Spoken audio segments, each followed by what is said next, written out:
ഇത് പ്രേതനഗരം എന്നെഴുതി തള്ളപ്പെട്ടിരിക്കുന്ന ചരിത്രമുറങ്ങുന്ന ഭൂമി.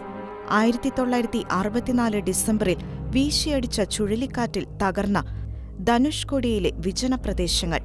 അനാഥമാക്കപ്പെട്ട, വിസ്മരിക്കപ്പെട്ട ആ മണ്ണിൽ കർത്താവിന്റെ തിരുശരീര രക്തങ്ങൾ പരികർമ്മം ചെയ്യപ്പെട്ട ഒരു പരിശുദ്ധ അൾത്താരയുടെ പുണ്യചരിത്രവും വിസ്മൃതിയിലേക്ക് തള്ളപ്പെട്ടിരിക്കുകയാണ്.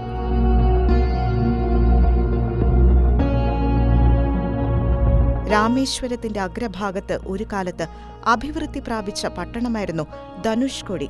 1964 ഡിസംബർ 22 രാത്രി എല്ലാം മാറ്റിമറിച്ചു.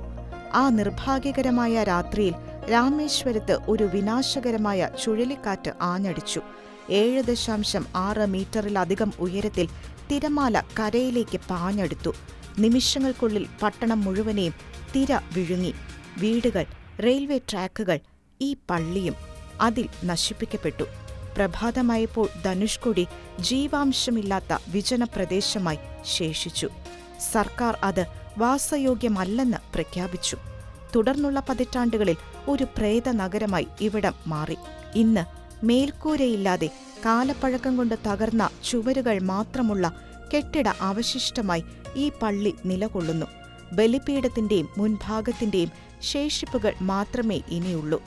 അവ പട്ടണത്തിന്റെ ദാരുണമായ അന്ത്യത്തിന് നിശബ്ദ സാക്ഷികളായി നിലകൊള്ളുമ്പോഴും അവിടെ അർപ്പിക്കപ്പെട്ട ദിവ്യബലികളുടെയും ഉയർന്ന പ്രാർത്ഥനകളുടെയും അലയടികൾ ഇപ്പോഴും അന്തരീക്ഷത്തിൽ തളം കെട്ടി നിൽക്കുന്ന പ്രതീതി വിസ്മയിപ്പിക്കുന്നതാണ്.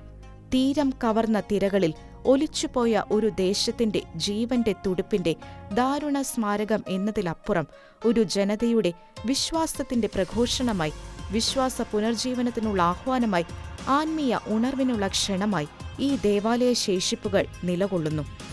പ്രേതനഗരമെന്ന് തമിഴ്നാട് ഗവൺമെൻറ് പ്രഖ്യാപിച്ചിരിക്കുന്ന ഈ പ്രദേശത്തെ, ഇവിടെ അനേകം ദിവ്യബലികൾ നടന്ന് കടന്നുപോയ ഈ ദേവാലയത്തിൻ്റെ തിരുശേഷിപ്പുകൾ പേറുന്ന ഈ ദേശത്ത് ഇത് പുരാവസ്തു ഗവേഷകർ ഇതിനെ സംരക്ഷിച്ചുകൊണ്ട് ഇതൊരു വലിയൊരു സാക്ഷ്യമായി സമൂഹത്തിന് കൊടുക്കണമെന്നാണ് ഷെക്കീന ന്യൂസിൻ്റെ ആവശ്യം.